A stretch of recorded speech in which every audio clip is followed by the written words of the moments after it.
Reality show ಕ್ಲೈಮ್ಯಾಕ್ಸ್ಗೆ count down ಶುರು ಆಗಿದೆ. ಇಲ್ಲಿ ಕೆಲವರು ಕಣ್ಣೀರು ಹಾಕ್ತಾ ಓಟ್ಗಾಗಿ ಎಮೋಷನ್ ಕಾರ್ಡ್ ಪ್ಲೇ ಮಾಡ್ತಿದ್ರೆ, ಅವರಲ್ಲಿ ಒಬ್ರು ಸೈಲೆಂಟ್ ಆಗಿ ತನ್ನ ಕಲೆ ಜೊತೆಗೆ ವ್ಯಕ್ತಿತ್ವವನ್ನೇ ನಂಬಿಕೊಂಡು ಆಡ್ತಿದ್ದಾರೆ. ಉಗ್ರ ರೂಪ ತಾಳುವಾಗ ಅದೇ ಸಿಟ್ಟು, ಸ್ನೇಹ ಅಂತ ಬಂದಾಗ ಅದೇ ತಾಳ್ಮೆ, ಪ್ರೀತಿ ಅಂತ ಬಂದಾಗ ಅದೇ ಮಂದಹಾಸ. ಹೌದು, ಈ ಬಾರಿ ಬಿಗ್ ಬಾಸ್ ಮನೆಯಲ್ಲಿ ವ್ಯಕ್ತಿ ಮತ್ತು ವ್ಯಕ್ತಿತ್ವದ ಮೂಲಕ ಗಮನ ಸೆಳೆದಿದ್ದಾರೆ ಉಗ್ರಂ ಮಂಜು. ಹಾಗಾದ್ರೆ ಈ ಬಾರಿ ಕಪ್ ಗೆಲ್ಲೋಕೆ ಇಷ್ಟೇ ಸಾಕಾ? ಉಗ್ರಂ ಮಂಜು ಪ್ಲಸ್ ಮತ್ತು ಮೈನಸ್ ಏನು? ಈ ಬಗ್ಗೆ ಹೇಳ್ತೀನಿ. ನಾನು ಶ್ವೇತಾ. ನೀವು ಸುದ್ದಿ ಅನ್ನದ ಸಬ್ಸ್ಕ್ರೈಬರ್ ಆಗೋದಕ್ಕೆ ಮರಿಬೇಡಿ.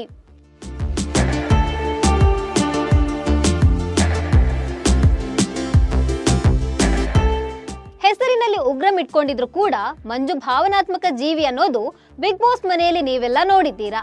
ಬಿಗ್ ಬಾಸ್ ಇತರ ಸ್ಪರ್ಧಿಗಳ ಜೊತೆಗೂ ಒಳ್ಳೆಯ ಸ್ನೇಹ ಬೆಳೆಸಿಕೊಂಡಿದ್ದ ಮಂಜು ಗೌತಮಿ ಮತ್ತು ಮೋಕ್ಷಿತಾಗೆ ತುಂಬಾ ಹತ್ತಿರವಾಗಿದ್ರು.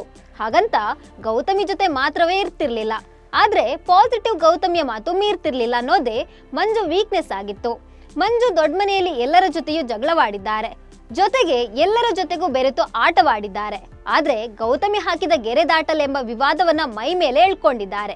ಹೀಗಿರುವಾಗ್ಲೇ ಗೌತಮಿ ಮನೆಯಿಂದ ಹೊರ ನಡೆದಾಯ್ತು. ಈಗೇನಿದ್ರು ಮಂಜುದ್ದೇ ಹವಾ.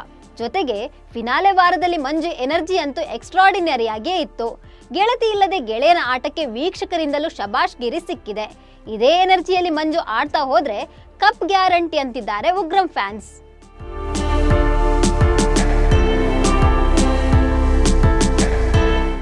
ಇನ್ನು ಫಿನಾಲೆ ವಾರದಲ್ಲಿ ಬಿಗ್ ಬಾಸ್ ನೀಡಿದ ಕೋರಿಕೆ ಅವಕಾಶದಲ್ಲಿಯೂ ಸಹ ಇತರ ಸ್ಪರ್ಧಿಗಳು ತಮಗೆ ಏನು ಬೇಕು ಅಂತ ಹೇಳಿಕೊಂಡ್ರೆ, ಮಂಜು ಮಾತ್ರ ಈ ಹಿಂದೆ ತಮ್ಮ ತಂದೆ ತಾಯಿ ಬಂದಾಗ ತಂದ ಊಟವನ್ನ ಮನೆಯಲ್ಲಿ ಇರುವವರು ತುಂಬಾ ಇಷ್ಟಪಟ್ಟಿದ್ದಾರೆ.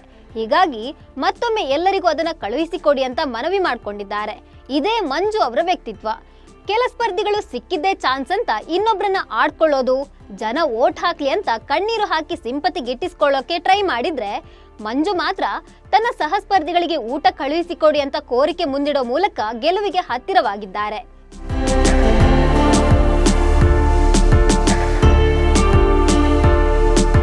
ಬಹುಶಃ ಉಗ್ರಂ ಮಂಜು ಶುರುವಿನಲ್ಲಿ ಆಡ್ತಿದ್ದ ಆಟ ಪ್ರತಿ ವಾರ ಮುಂದುವರಿಸಿಕೊಂಡು ಬಂದಿದ್ರೆ ಪ್ಲಸ್ ಆಗ್ತಿತ್ತೋ ಏನೋ.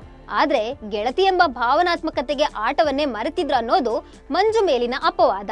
ಆದ್ರೆ ಉತ್ತಮ ನಟನಾಗಿ, ರಂಗಭೂಮಿಯ ಕಲಾವಿದನಾಗಿ ಕಲೆಗೆ ಬೆಲೆ ಕೊಡೋ ಉಗ್ರಂ ಮಂಜು ಬಿಗ್ ಬಾಸ್ ವಿನ್ನರ್ ಆಗ್ತಾರ ಅನ್ನೋದೇ ಈಗಿರುವ ಕುತೂಹಲ.